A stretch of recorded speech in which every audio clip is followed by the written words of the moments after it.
Bonjour, nous allons nous intéresser dans ce chapitre à une ressource naturelle indispensable à l'homme, l'eau. Comme le montre cette image, l'eau fait partie de notre vie quotidienne.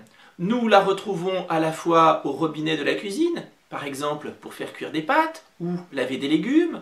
Nous la retrouvons dans la salle de bain pour notre douche quotidienne, mais nous allons aussi la retrouver, par exemple, dans des lieux de loisirs comme des piscines. Depuis la Rome antique, nous savons amener l'eau au robinet dans toutes les maisons. Et c'est à partir du XVIIIe siècle que les robinets se sont généralisés dans toutes les habitations.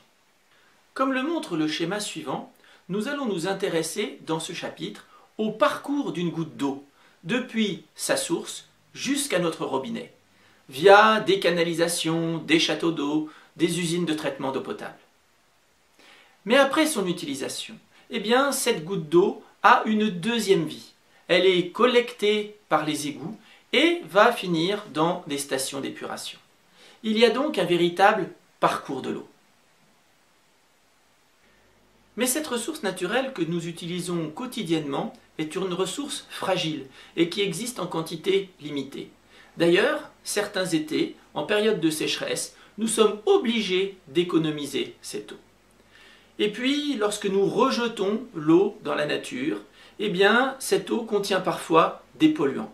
Et cette eau n'est donc plus directement utilisable par l'homme. Nous devons donc préserver cette ressource naturelle. Nous allons voir dans ce chapitre d'où vient une goutte d'eau, comment est traitée cette eau et quelles mesures faut-il prendre pour économiser l'eau.